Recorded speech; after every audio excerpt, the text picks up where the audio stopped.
और साथ ही प्रधानमंत्री ने यह भी कहा कि अब भारत के प्रधानमंत्री के रूप में कार्यभार संभाला, लेकिन पिछले 6-7 सालों में मेरा ज्यादा से ज्यादा वक्त जापान के व्यापारिक लोगों के साथ गुजरा है और यह भी कि जापान से बहुत कुछ सीखने की जरूरत है। अब भारत के प्रधानमंत्री के रूप में कार्यभार संभाला है, लेकिन इसमें एक सबसे बड़ी महत्वपूर्ण बात यह है कि गुजरात का काम करते समय मेरा सबसे अधिक संबंध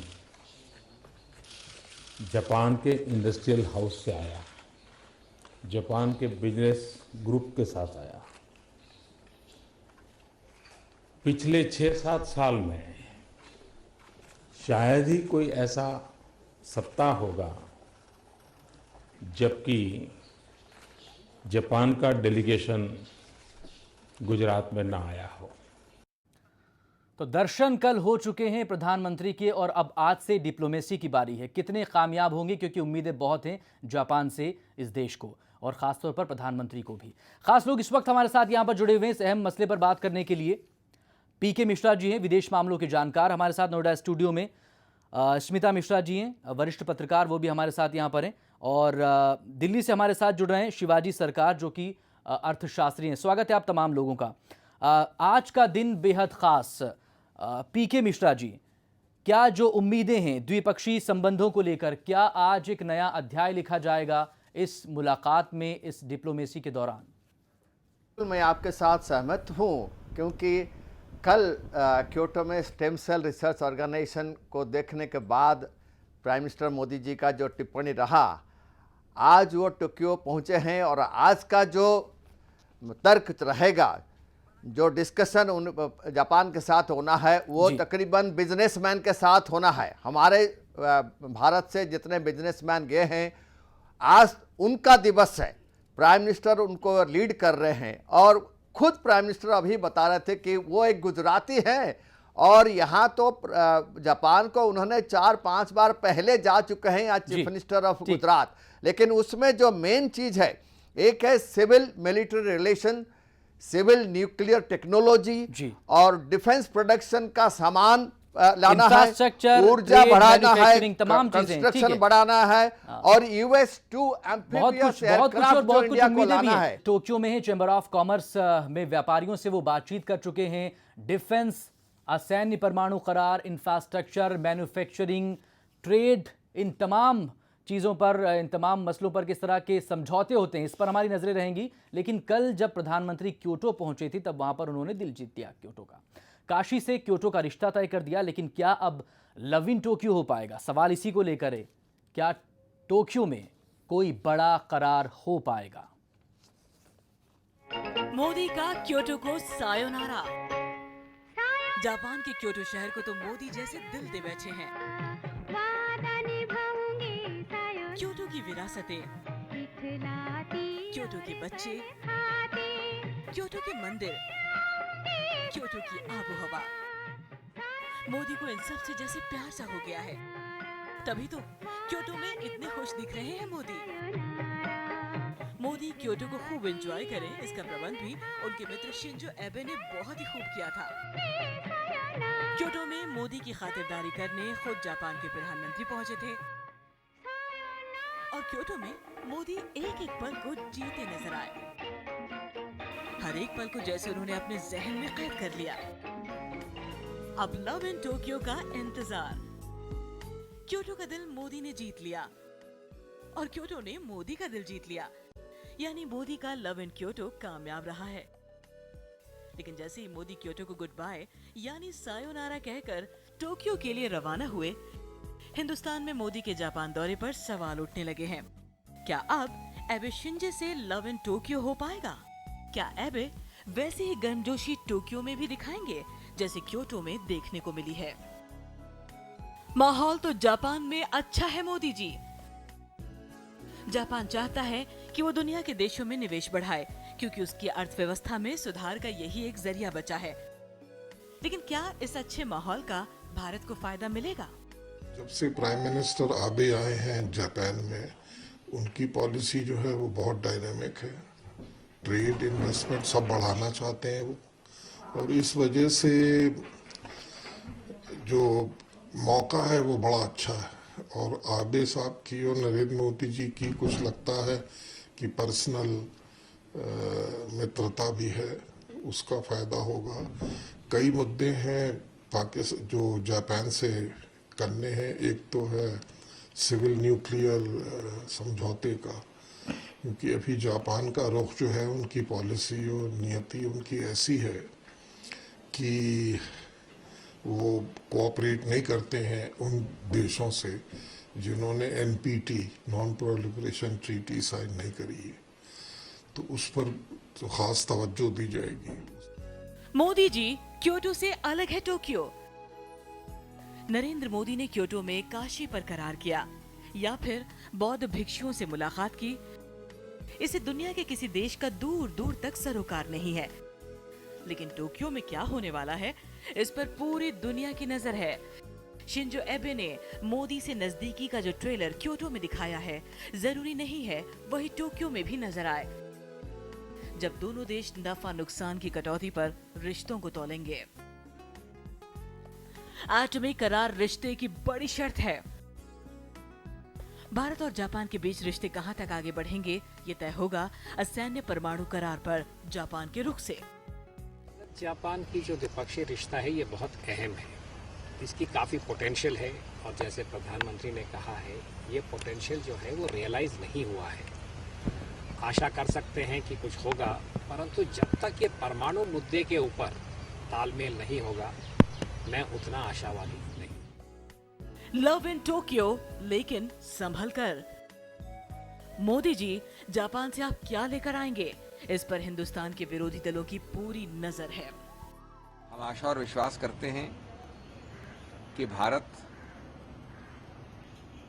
जब मोदी जी वापस आएंगे तो सिर्फ वक्तव्यों या फोटोग्राफ्स या बड़े बड़े शब्दों के साथ नहीं, लेकिन जापान से स्पष्ट उपलब्धियों के साथ आएंगे जो भारत के हित में हो।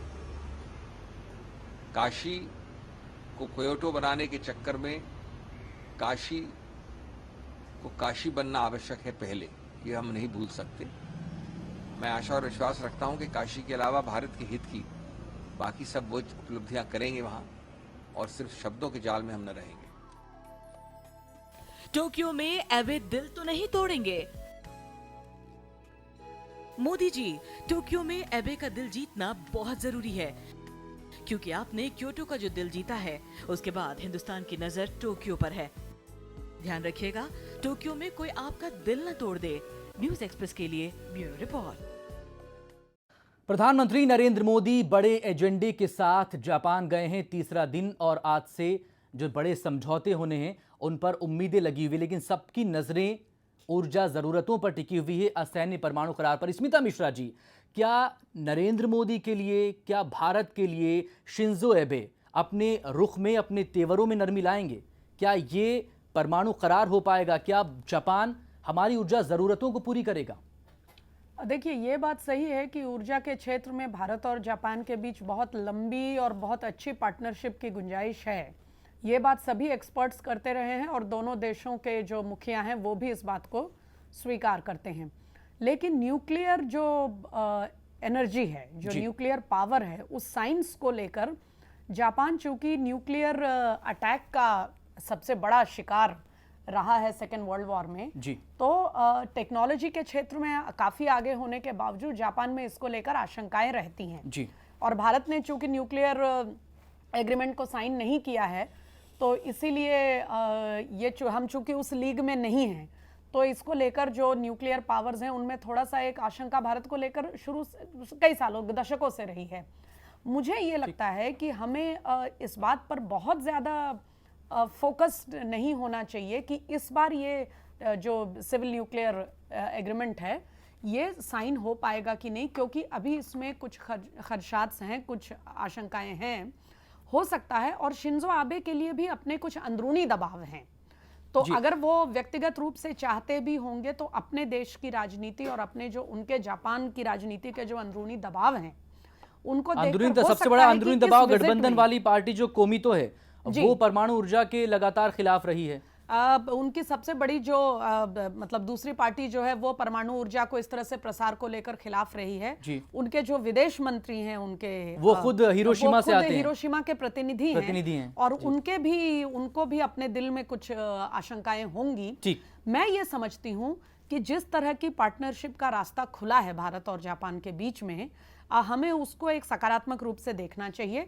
और अगर ये एग्रीमेंट अभी के अभी साइन इस दौरे में नहीं होता है तो हमें ये उम्मीद रखनी चाहिए कि ऊर्जा के क्षेत्र में, सिविल न्यूक्लियर क्षेत्र में भी और ऊर्जा के दूसरे क्षेत्रों में भी भारत और जापान जो है वो अपनी टेक्नोलॉजी का सहारा लेकर और इस क्षेत्र में आगे बढ़ेंगे। जापान लेकिन का इससे सहयोग हटकर हमें अगर हम मिलेगा। इंफ्रास्ट्रक्चर, मैन्युफैक्चरिंग और ट्रेड को लेकर बात करें, व्यापार को, शिवाजी सरकार एक अर्थशास्त्री होने के नाते किस तरह की उम्मीदें आपको आज, क्या इनमें कोई बड़ा समझौता हो पाएगा? जापान अगर यहाँ पर निवेश करता है, इससे पहले भी जो भारतीय कंपनियां हैं वो जापान में निवेश करती रही हैं और वहाँ पर अपनी कंपनीज उन्होंने वहाँ पर खोली हुई है, लेकिन जितना प्रॉफिट जापानी कंपनी भारत से कमाती हैं उतना प्रॉफिट हमारे उद्योगपति वहां से नहीं कमा पाते हैं, ये साफ है। देखिए, इसमें भारत के साथ जापान के जो रिश्ते पिछले कुछ सालों से हैं वो काफी बड़े हैं जी। और जिस प्रकार से गुजरात में इन्होंने इन्वेस्ट किया है उसको अगर देखें तो जापान की इच्छा है कि भारत में वो ज्यादा से ज्यादा निवेश करें। एक चीज और हमें समझने की जरूरत है कि शिंजो आबे का जो सरकार है उसके दौरान वहां की अर्थनीति जो है, अर्थव्यवस्था पर काफी बुरा असर पड़ा है और आबे पर दबाव है कि वो अर्थव्यवस्था को वहां के सुधारे। भारत को एक बहुत बड़ा बाजार के रूप में देखते हैं और उनको पता है कि भारत में जो व्यापार होता है उसमें जापानी कंपनियों का मुनाफा काफी ज्यादा होता है क्योंकि यहाँ की जो व्यवस्था है उसके हिसाब से उनकी बिक्री, उनके प्रोडक्शन, उनकी क्वालिटी, सारी चीजों को मिला के, और भारत बुक नहीं है प्रॉफिट्स के, इसलिए वो चाहते हैं कि भारत में निवेश करें और भारत में निवेश करके जापान की अर्थव्यवस्था को आगे बढ़ाएं। इसलिए मुझे लगता है कि जो व्यापारिक डेलीगेशन गया हुआ है उनके साथ जो समझौते होने हैं उसमें काफी सकारात्मक नजर आएगा। और जापान जो है, हालांकि न्यूक्लियर एनर्जी पर भारत में भी कई प्रकार के लोगों में कई तरह के रिजर्वेशंस हैं, पर जापान जो है अमेरिका के तरफ से जो इशारा उनको मिला हुआ है उसको देखते हुए एनपीटी पे साइन न करने के बावजूद भारत के साथ जो अमेरिका के रिश्ते हैं उसी तर्ज पर जापान अपने रिश्ते को आगे बढ़ाना चाहेगा और अगर वो न्यूक्लियर एनर्जी पे भी इन्वेस्ट करना चाहेगा, मुझे लगता है कि तमाम वहां के रिजर्वेशंस के बावजूद उसमें बहुत ज्यादा प्रॉब्लम नहीं आएगी। हो सकता है आज की तारीख में पूरा ना हो, पर अगले 2-3 महीनों में वो यानी आगे इस पर अगर आज कुछ समझौते पर हस्ताक्षर नहीं हो पाते तो आने वाले वक्त में इस पर कुछ और आगे कुछ कदम उठाए जा सकते हैं, समझौता हो सकता है। तो बड़ा सवाल, प्रधानमंत्री नरेंद्र मोदी आज से टोक्यो में हैं और कई अहम मसलों पर, कई अहम मुद्दों पर समझौते होने अलग अलग सेक्टर में, चाहे वो मैन्युफैक्चरिंग हो, इंफ्रास्ट्रक्चर हो, ट्रेड हो। सैन्य परमाणु करार को लेकर अभी कुछ भी साफ नहीं है, जापान के रुख में क्या नरमी आएगी, और साथ ही अगर हम बात करें डिफेंस को लेकर। लेकिन इस बीच प्रधानमंत्री ने क्या कुछ कहा जब वो चेंबर ऑफ कॉमर्स पहुंचे थे। 21वीं सदी की शांति के लिए, 21वीं सदी के प्रगति के लिए, 21वीं सदी के जन सामान्य मानवी की आवश्यकताओं की पूर्ति के लिए भारत की और जापान की एक बहुत बड़ी जिम्मेवारी है।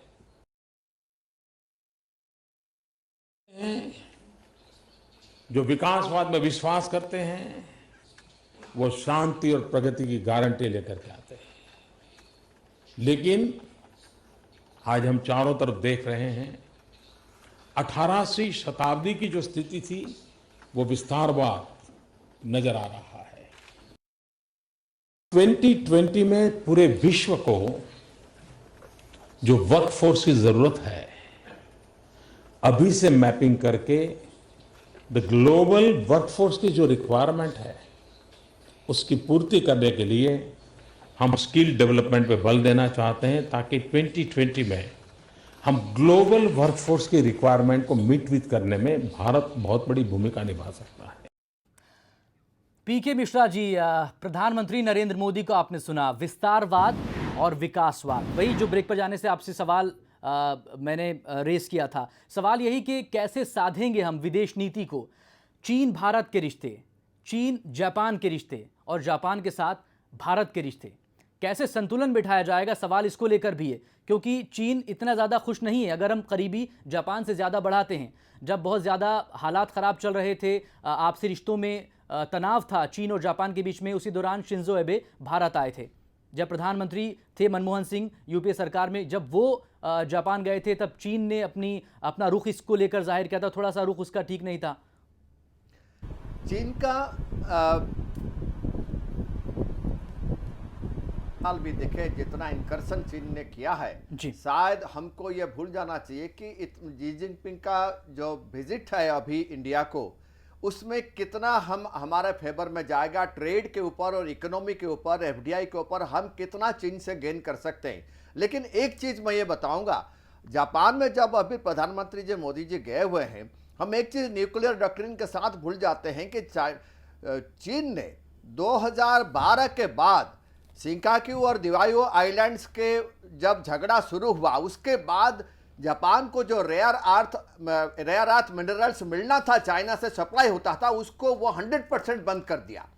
अब जापान के फेवर में यह है कि रेयर अर्थ मटेरियल्स इंडिया में अवेलेबल है जी। तो nuclear doctrine, nuclear supply of technology Japan में हासिल करने के लिए हम भी एक दाव पेंच कर सकते हैं कि रेयर अर्थ मटेरियल्स इंडिया से जापान को सप्लाई हो सकता है, जो कि हमारा फेवर में जाएगा।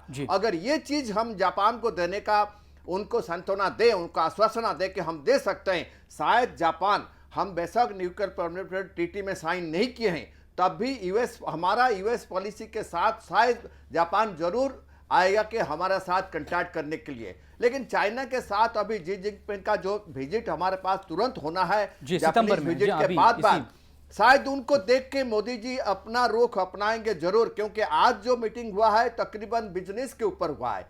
कल हमने बुलेट ट्रेन के ऊपर क्योटो से ऑलरेडी हमारा भारत के जो एम्बेसडर थे मिस्टर दीप ऑलरेडी साइन कर चुके हैं।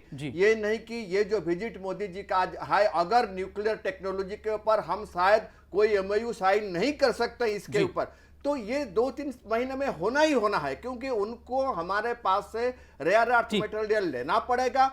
हम भी एक चीज उनसे ले सकते हैं जो US-2 एम्फीबियस एयरक्राफ्ट है, जो हमारे पास नहीं है, हम चाइना बॉर्डर में उसको एम्प्लॉय कर सकते हैं, हम चाइना को निशाना साध रहे हैं। ये चीज हमको जापान से मिल सकता है, इसके साथ न्यूक्लियर टेक्नोलॉजी का कोई ताल्लुकात नहीं है।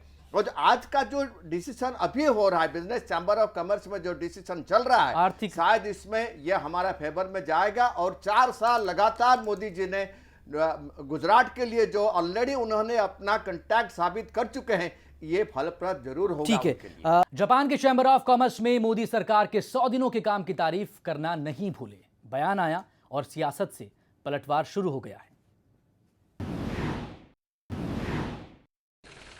100 दिन के भीतर भीतर जो इनिशिएटिव हमने लिए हैं, एक के बाद एक जो कदम उठाए हैं, उसके परिणाम आज साफ नजर आ रहे हैं। 100 दिनों में क्या हुआ है, जहाँ तक ग्राउंड रियलिटी है वो सबको पता है।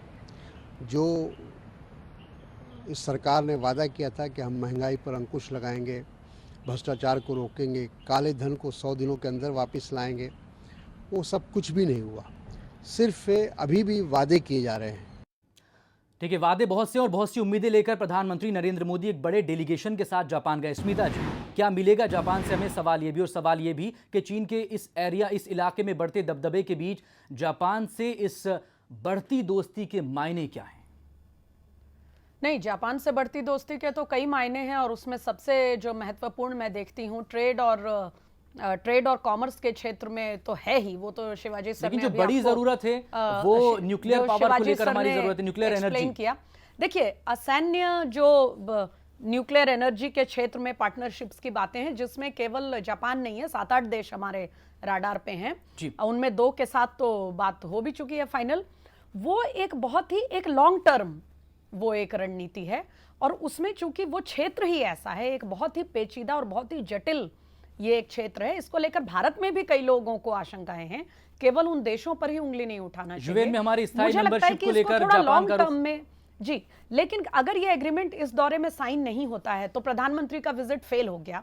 इस तरह का जो है वो कंक्लूजन निकालना मुझे लगता है कि बहुत ही अपरिपक्व फिलहाल ये होगा नजर इस में तरह का। अर्थव्यवस्था है, क्योंकि आर्थिक आप सुधार। देखिए, आप अर्थव्यवस्था में तो निश्चित रूप से आगे बढ़ेगा मामला, और प्रधानमंत्री ने जब बार बार जोर दिया अपने गुजरात के अनुभव पर, तो वो केवल इसीलिए उस पर जोर दे रहे थे आज की बैठक में, ताकि वो उन लोगों को विश्वास दिला सके कि जिस तरह का स्वागत आपका गुजरात में हुआ, अब मैं प्रधानमंत्री बन चुका हूं, तो आप इसी तरह के रिस्पांस और स्वागत की उम्मीद पूरे देश से कर सकते हैं। वक्त कम, स्मिता जी आपको रोकना चाहूंगा, माफी चाहूंगा यहाँ पर। शिवाजी सरकार, बहुत सारी उम्मीदें हैं, जापान से मिलेगा क्या? सवाल इसको लेकर भी है कि क्या उतनी सफलता मिलेगी जितनी हम उम्मीद कर रहे हैं, क्योंकि जापान के अपने आर्थिक हालात इतने ज्यादा अच्छे नहीं है फिलहाल। सफलता तो मिलेगी नहीं, बिल्कुल जापान की आर्थिक हालत अच्छा नहीं है, जापान से चीन के संबंध अच्छे नहीं हैं, और जापान ने अभी हाल ही में जो मिलिट्री पैक्ट्स और मिलिट्री एक्सपोर्ट्स और इंपोर्ट्स पे जो है उन्होंने जो अपनी तरफ से एक रोक लगा रखी थी, उस कानून में संशोधन करके वो विश्व से हर जगह से उसकी खुली व्यापार करने की एक सहमति ले ली है अपने देश में। उसके अगर आप देखें, भारत के प्रधानमंत्री के जाने के थोड़े दिनों पहले ही उन्होंने ऐसा किया, तो इसका जो पूरा मतलब है कि भारत के साथ जापान जो है अपने रिश्ते को हर तरह से बढ़ाना चाहता है। अगर सैन्य जो है मिलिटराइजेशन जो है चाइना के खिलाफ, उसमें जापान जो है वो भी उतना भुक्तभोगी है जितना भारत। इसलिए भारत और जापान का सहयोग जो है सिर्फ भारत के लिए नहीं, जापान के लिए भी आवश्यक है। दूसरी चीज, क्या हमें आज कितना मिलेगा? देखिए, किसी भी विजिट में जाके पहली बार में सब कुछ नहीं मिलता है, उसमें रोड मैप बन जाता है कि हम आगे ऐसे ऐसे ये चीजें करेंगे। एक अच्छी और एक बेहतर शुरुआत होने की उम्मीद जरूर है यहाँ पर। शुक्रिया, वक्त का मैं चूंकि रोकना चाहूंगा आपको यहाँ पर। शिवाजी सरकार, आप तमाम लोगों का शुक्रिया यहाँ पर आने के लिए।